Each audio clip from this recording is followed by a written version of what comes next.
Welcome to a deep dive. Today, we're exploring a really fascinating intersection where deep human potential meets, well, effective leadership in today's world. Hmm. We've spent time with some really interesting source material looking into this framework called the AWARE model for aware leadership. And maybe more surprisingly, the science behind actually measuring these leadership Yeah, the qualities. measurement piece is key. Right. Because you think about the world we're in now, rapid change, everything's complex, and there's this real push for leadership that feels more human. Definitely. And those traditional approaches, they have their place, but sometimes they feel a bit out of step.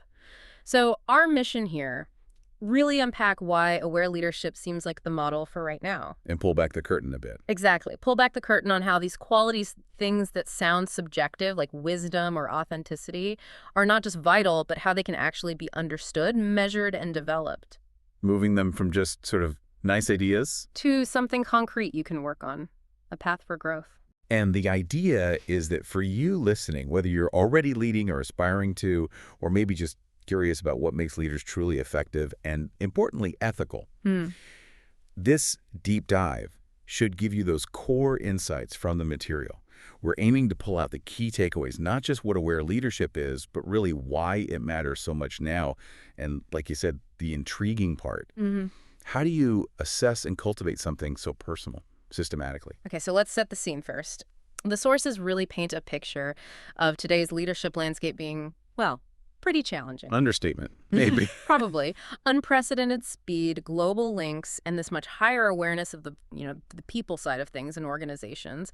It's complex, it's fast moving. Leaders are definitely feeling it. They are. And the traditional models, they gave us a foundation, sure, but the sources point out they often struggle with the messier bits, Yeah. like individual motivation or the subtle dynamics of culture or the big ethical weights leaders carry now. Right. So there's this call, really clear in the material, for leadership that's more conscious, more integrated, and just fundamentally centered on people. And the sources get specific about what's needed, capabilities-wise. Right. They talk about needing like heightened emotional and social intelligence, Mhm. a deep capacity for adaptability and resilience, Crucial. and being really anchored in ethical clarity, and having the courage to act on it. These aren't nice to haves anymore. No, they're necessities. And what's really interesting, I think, from the material is where it says this journey starts. It's not about external strategies first. It's internal. It starts with inner cultivation, exploring your own mind, Hmm. understanding your thoughts, your emotions, how you perceive things, those sort of ingrained mental habits or patterns. One source calls them seeds in your mind garden. Huh, mind garden. I like that. Yeah. And getting this self-knowledge isn't presented as some, you know, navel-gazing exercise. Hmm. The sources frame it as totally practical. It's what lets leaders move beyond just reacting and instead consciously shape how they lead from a place of, well, genuine self-awareness and purpose. That makes a lot of sense, leadership starting from the inside out. But okay, here's where it gets really interesting for me and maybe feels a bit strange.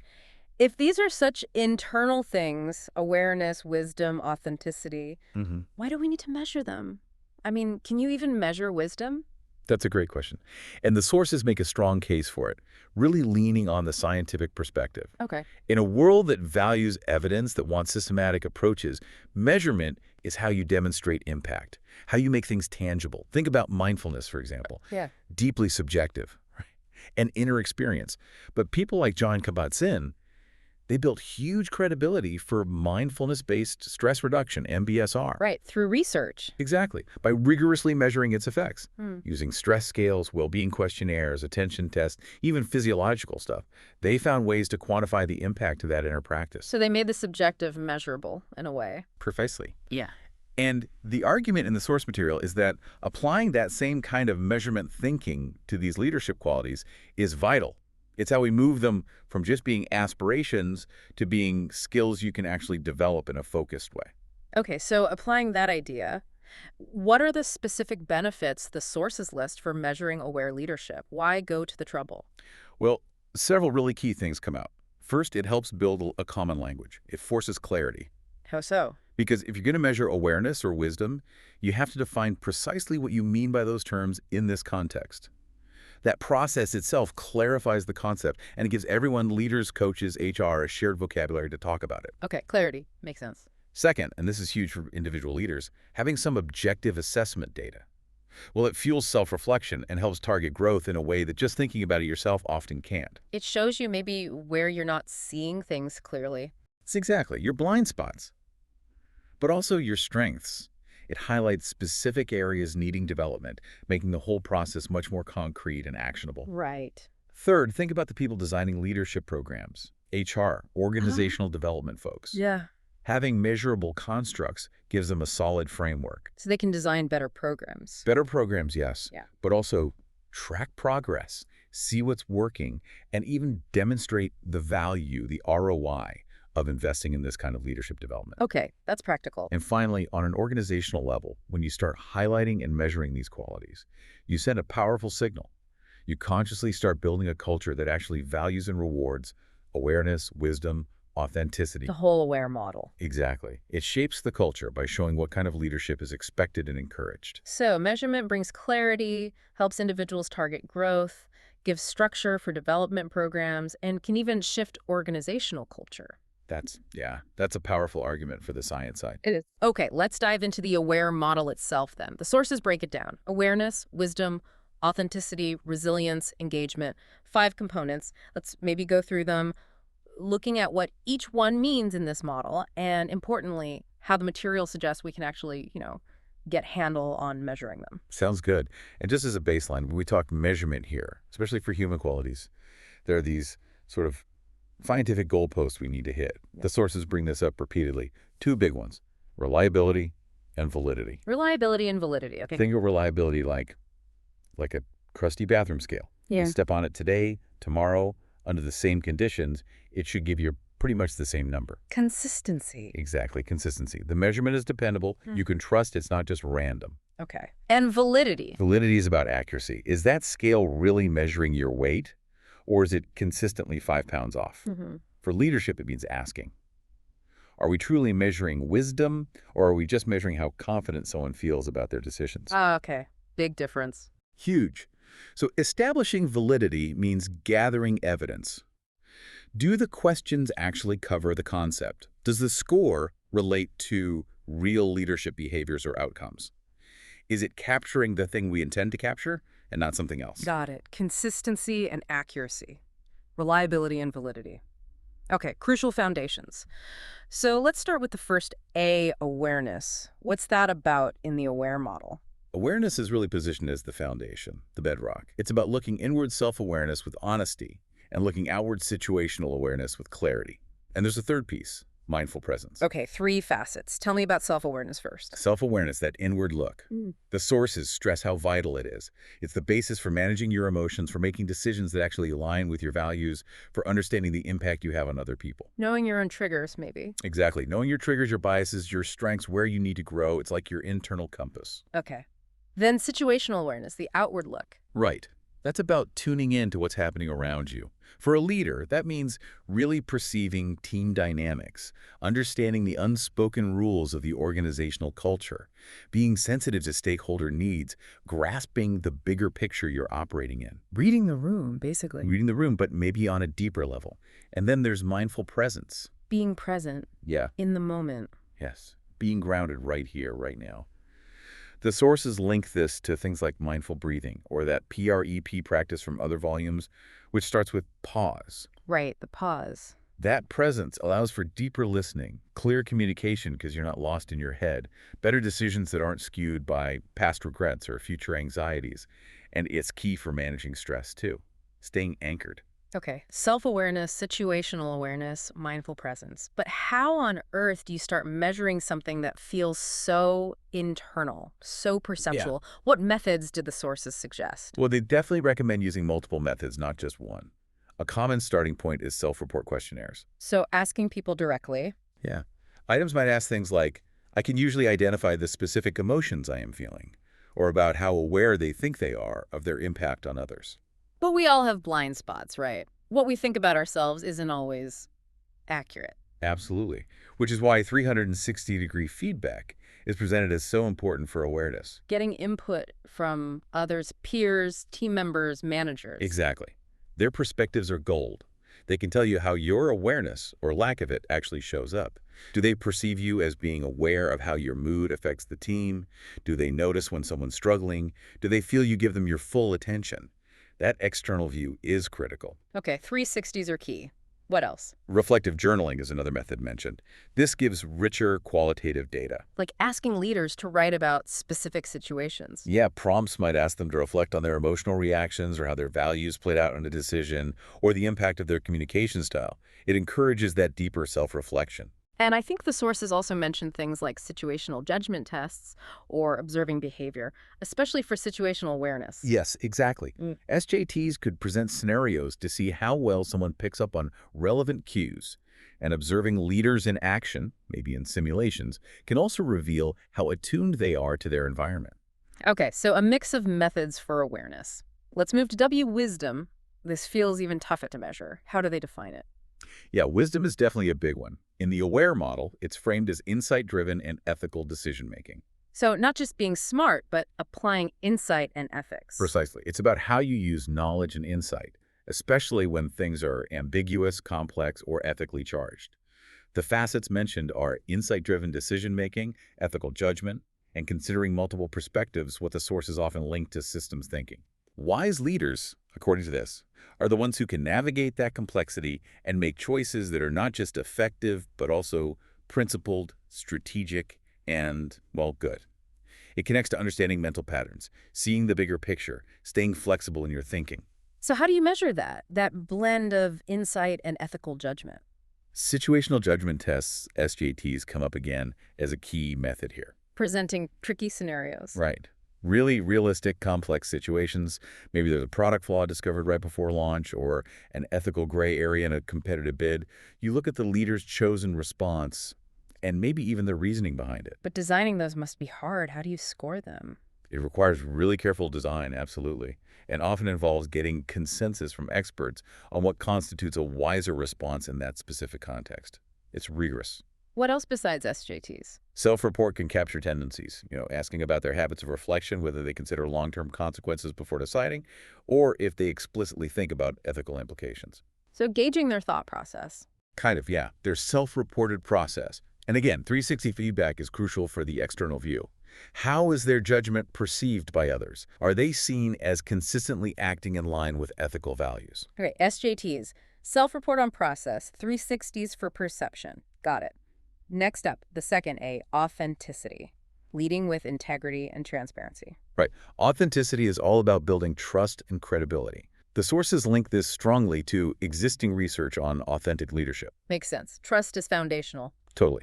The model breaks authenticity down into three parts. Integrity, having that strong moral compass, transparency, clear, open communication, and value-action alignment. Value-action alignment. Basically walking the talk. Yeah. Is there consistency between what you say you value and how you actually behave? Okay. The congruence piece. So how do you measure if someone truly walks the talk? That seems hard. It is hard. So again, multiple angles are suggested. You could use ethical dilemma scenarios, similar to the ones for wisdom, but maybe focusing more on the behavioral choice or intent in a situation that tests their values. Yeah. But 360 feedback is maybe even more critical here, because authenticity is largely judged by others. How do they perceive you? Exactly. Do they perceive you as principled and trustworthy? Do they feel you're open and explain the why behind decisions? That feedback is direct insight into how your authenticity, or lack thereof, is landing. And self-report, can that help? It can gauge intent. Yeah. Like, I make an effort to explain the why. It can also use specific value congruence scales. How do those work? You might ask a leader to identify their core values and then rate how consistently their recent actions and decisions have aligned with those specific values. It prompts self-reflection on that gap, or lack of gap. Interesting. And reflective journaling, again, offers that deeper qualitative look, prompts about times they felt they acted in or out of alignment with their values. And the sources mention something important here about combining these, the discrepancies. Yes, that's a key insight. The real value often lies in the gaps. If you rate yourself super high on transparency, but your team's 360 feedback says you're closed off, that discrepancy isn't a problem with the measurement. It is the valuable data point. It shows you exactly where to focus your development. That's really powerful. The measurement reveals the blind spots. Okay, let's hit a resilience. thriving through Yeah. challenges. Resilience, so important now, is about navigating setbacks, managing stress effectively, bouncing back from adversity, and crucially, learning from it all. What are the facets here? Three main ones: emotional flexibility and regulation, how you handle your own emotional responses; adaptability to change and uncertainty, how you cope when things go sideways; and growth mindset, that belief that challenges are opportunities to learn and develop. And this is vital now because Because leaders are constantly facing pressure, uncertainty, change. They need that composure under fire, the ability to pivot quickly, and that core belief, the growth mindset, drawing from Carol Dweck's work, that they and their teams can actually get better through difficulty. The sources link this to positive psychology, stress research, even neurobiology. okay, so how do you measure that ability to bounce back, adapt, stay positive? Self-report scales are pretty common for resilience. They might ask about coping strategies, emotional regulation skills. Like when things get stressful, I stay calm. Yeah, things like that. Or items directly assessing growth mindset beliefs like, I believe my leadership abilities can be significantly developed. And the 360 perspective. Captures how others see your resilience in action. Do you appear composed under pressure? How do you handle tough feedback? Do people see you effectively guiding the team through turbulent times? Okay. The sources also float ideas like using scenario-based tasks to assess emotional responses, or SJTs specifically designed to test adaptive problem-solving when faced with unexpected curveballs. Right. Lots of possibilities. Okay, finally, e-engagement. Building trust and effective collaboration.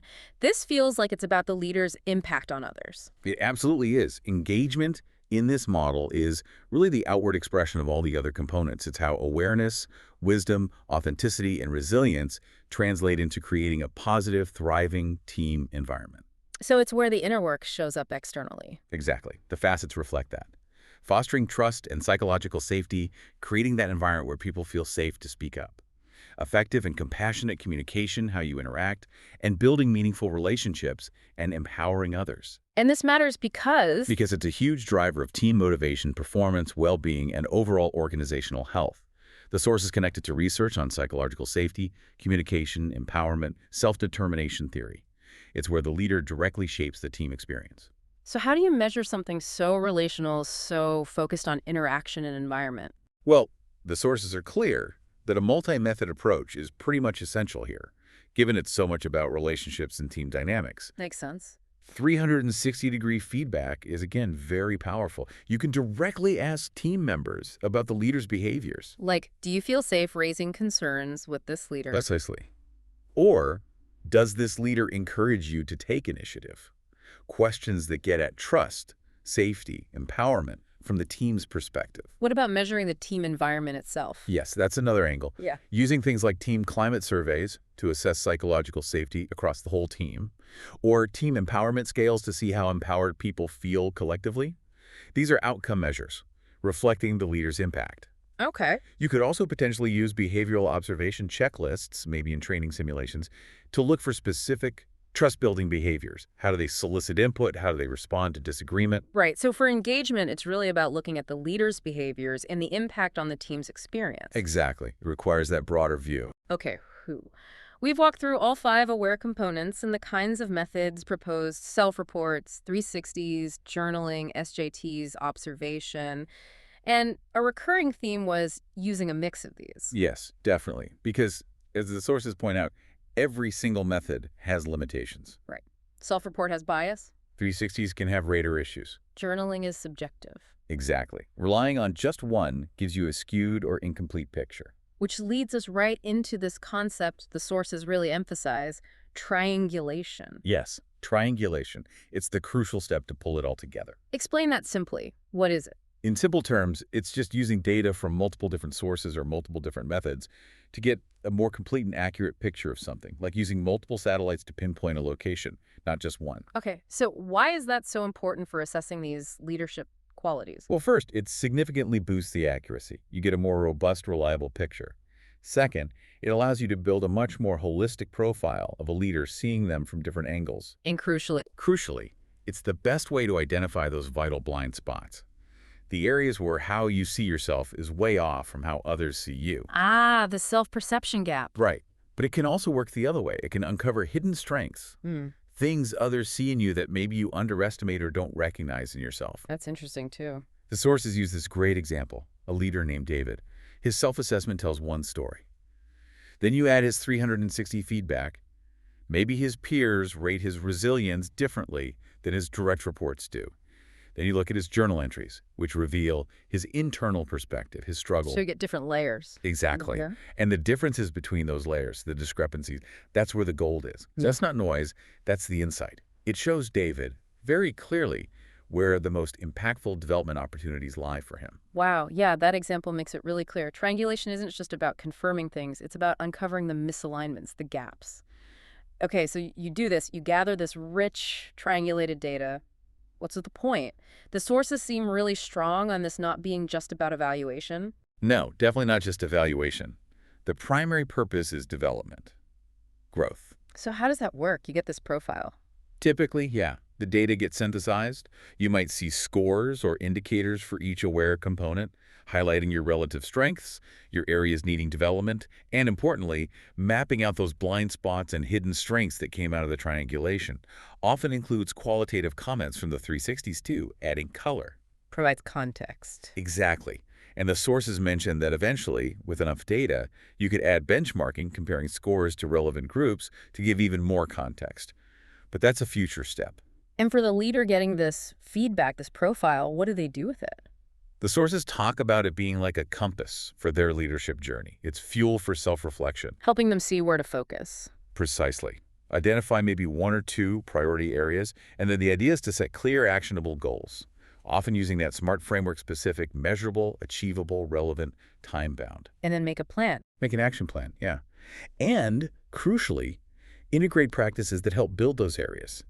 The sources encourage linking back to other resources like using mindfulness practices from Volume 3 to build awareness or manage stress for resilience, embedding those into the plan. So it connects back to actual practices. Yes, and it's framed as an ongoing thing, an iterative journey. Yeah. You get feedback, you reflect, you plan, you practice, you get more feedback. It's a cycle. Not a one-and-done assessment. Definitely not. And can organizations use this beyond just individual development plans? Yeah, the sources touch on that briefly. This AWARE framework and the assessment tools can be woven into broader leadership development programs. They can make coaching and mentoring conversations much more targeted and insightful. Could help with identifying potential leaders, too. Potentially, yeah, informing talent identification Hmm. and helping drive wider culture change by aligning organizational communication, values, maybe even reward systems with these AWARE leadership principles. Applying this level of scientific rigor to these, well, deeply human qualities sounds like a massive undertaking, scientifically speaking. Hmm. What did the material say about the research needed to really validate these measures, to build that credibility? Oh, it outlines a really serious, multi-phase research roadmap.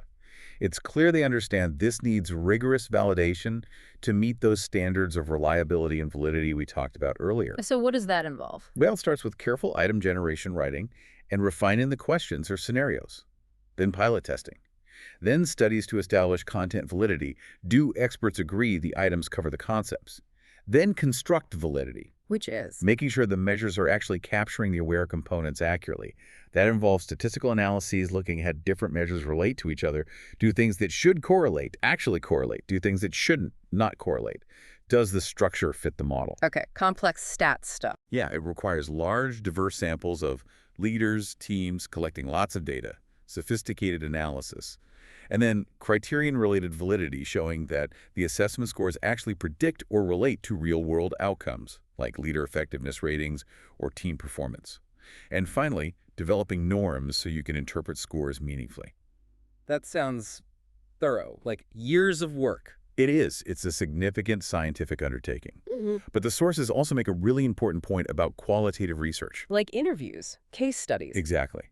They stress that this is indispensable. It complements the numbers. It provides the depth, the context, the rich stories behind the scores that quantitative data just can't capture on its own. You need both. And building credibility isn't just about doing the research internally, right? No, absolutely not. The sources emphasize a commitment to transparency, to publishing findings, seeking peer review from academics, and collaborating with both researchers and practitioners in the field. That openness is key to building trust and contributing back to the broader knowledge base on leadership. Okay, so wrapping this all up, The big message from the sources seems to be that becoming an aware leader isn't some endpoint you reach. It's a continuous journey. It really is an ongoing practice, a commitment, and the material paints a really compelling picture of the impact, the ripple effect. It's not just about the leader themselves. No. It positively impacts the leader's own effectiveness, their well-being, maybe reduces their stress, but then it ripples out to their teams, fostering that trust, safety, cohesion, better performance, better well-being for everyone. And then maybe even wider. To the organization as a whole, Yeah. helping build more ethical climates, improving overall effectiveness, making the organization more adaptable, better able to handle complexity. And the sources even suggest ultimately it contributes to tackling bigger societal challenges. They frame it almost as an act of service. Wow. That's a big vision. And for anyone listening, thinking about their own journey, any final practical advice from the sources? Yeah, simple but important things. Consistency in whatever practices you choose.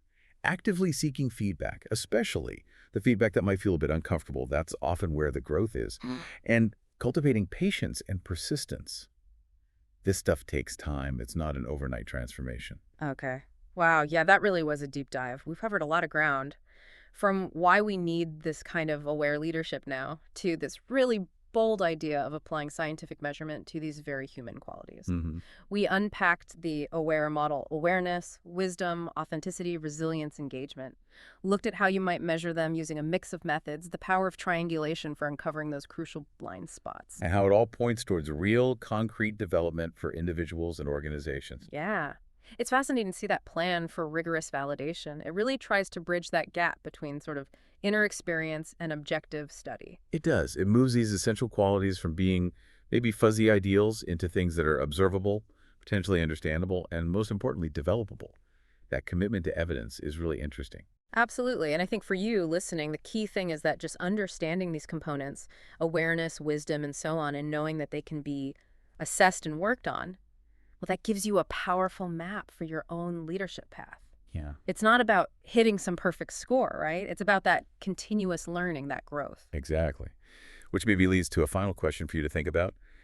If effective leadership today really does involve cultivating these inner qualities and showing up in ways that build trust and safety, and if understanding where you are now is the first step, hmm what's maybe one small, concrete action you could commit to taking, maybe even starting today, to cultivate just a little bit more awareness, or act with a bit more wisdom, or show up with greater authenticity, build your resilience muscle, or foster deeper engagement in your own life or work? Just one small step. That's a great question to sit with, a really practical takeaway.